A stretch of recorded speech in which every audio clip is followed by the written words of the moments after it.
Well, I'm not sure what people are going to have to complain about now when contracts are getting signed. Now I have a contract signing to do a video for after I was doing my workout and all this stuff happened. So I was like, well, I can stop 15 minutes in and then go back to it after, but then I'd have to have a shower, and now I'll just wait till after. So got that done, had my shower, and here I am. And hey, we have labor peace. And there aren't enough AC/DC songs in the world to blast out about how amazing it is that we have labor peace in the NHL for the first time ever. At least under Bettman. So the NHLPA had the option to say we're going to back out of this agreement for 2020. This whole salary cap, the bonuses, all these bonuses that are guaranteed in case of a lockout, that seems to be where a lot of the bonuses came from. And then players went, oh, we'll just take bonuses then. Yeah, that sounds good. So all of that seems to have been for nothing. And you look at a lot of contracts that, have their run through next year, and a lot of them have a ton of bonus money, and that's what it was for. It was the idea that players would get paid out on July 1st, so that if there was a lockout or a strike, it wouldn't matter, that they still get paid. Well, the NHLPA called the bluff of the NHL ownership and said, fine, we won't back out either. We will not have a lockout before 2022. And they're talking about extending this agreement. Now, where the first sign that this was going to go well and we were going to have labor peace was when they agreed to have a World Cup of Hockey again. And so agreeing to have a World Cup of Hockey when they weren't sure they were going to have a collective bargaining agreement, well, that doesn't make a whole lot of sense. So the World Cup of Hockey will come back.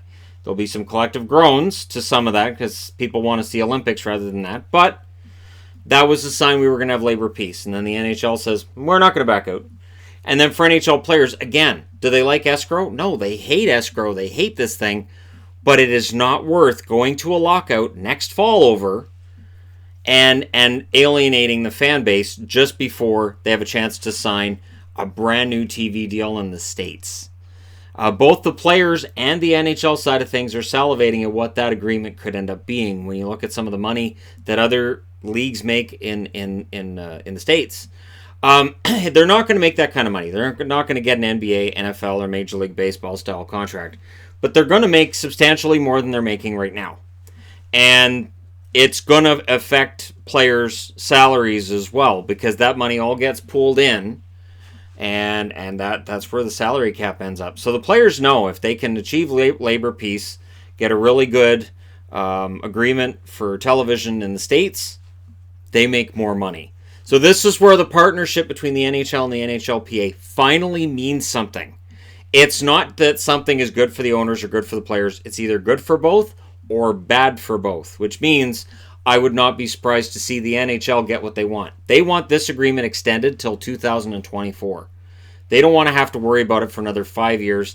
And I, as a hockey fan who's been through lockouts, could not be happier with this announcement. There will be no shortened season next year. There will be no lockout. So when I see all these contracts getting signed, people going, this is why we're going to have a lockout. No. The NHL could have backed out September 1st.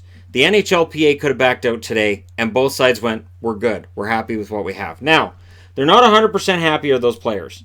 Reported on TSN, while players have concerns with the current CBA, we agree with the league that working together to address those concerns is the preferred course of action instead of terminating the agreement following this season, NHL Executive Director Donald Fair said in a statement. There are hints that an even longer period of labor peace may be around the corner. That the NHL opted not to use its opt-out clause indicated a long-term extension may soon be on the horizon. If the two sides continue to make progress, the NHLPA is believed to be interested in what amounts to a 3-year extension of the current deal, and that would be a total of 6 years of labor peace. So the NHLPA, and the rumor had been that they were going to tack on 2 years. The NHLPA is like, why don't we add 3? This is great. If this is right till 2025, that means that it would be 12 years since the last lockout, shortened season, before we could even think about having one again. That is the kind of labor peace that allowed baseball to thrive, that's allowed football to recover from all the crap they went through in the 80s, and that has really made the other professional sports smart. and make things work. Now, there's been rumors that baseball might be headed towards some kind of a stoppage soon as well. I can't see it with that amount of money. But hockey shouldn't be in that category either. They should not be a league that's saying, all right, we're going to go on strike. The NHL wanted a 50-50 split of revenues. They got it in their last agreement. The agreement before that, the NHL was demanding salary cap, and they got it. The NHLPA, again, with their players making so much money right now, they can't really justify saying, well, we'll go ahead and hold out for more. The league minimum right now is $700,000. It's not that long ago it was $450,000. So even your league minimum players, they're doing pretty well as well. So I really can't see there being a desire to see things spill over into some kind of a disagreement. And again, the escrow problem is related to the fact that the salary cap went up too high too fast. So because the salary cap was going up faster than revenues, the owners were having to take more out of each contract to make the books balance at the end of the year. That's something you can get fixed with accounting, not with a picket sign and having lines that fans don't want to cross. Because they're like, you know what, screw this league, we're done. They've dodged a bullet a few times, but eventually fans will just vote with their pocketbooks after the agreement's all done and say, you know what, I don't care. So I'm really, really happy today. I'd be really glad to know what you guys think as well. And why am I wearing Vegas, you may ask? Because I think they're part of the picture. The fact that the Las Vegas Golden Knights have been so well received, so popular, and they've added so much money to the league, and now we're getting a team in Seattle that adds jobs to the NHLPA.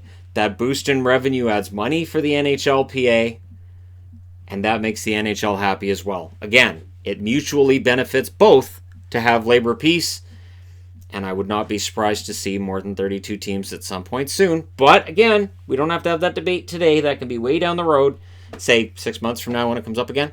All right, let me know your thoughts regarding this agreement being okay, and nobody's backing out, and everybody seems to be relatively happy. How does that make you feel? Don't forget to hit like and subscribe if you're browsing your way through. You just happened upon this video. And hey, this is a good day to be a hockey fan. We will not have a lockout till 2022 at the earliest. And if the NHLPA and the NHL can sit down and figure this out, it might be 2025 before we even have to think about it. That'd be great. Thank you guys so much for all your support and for watching. I'll talk to you again soon.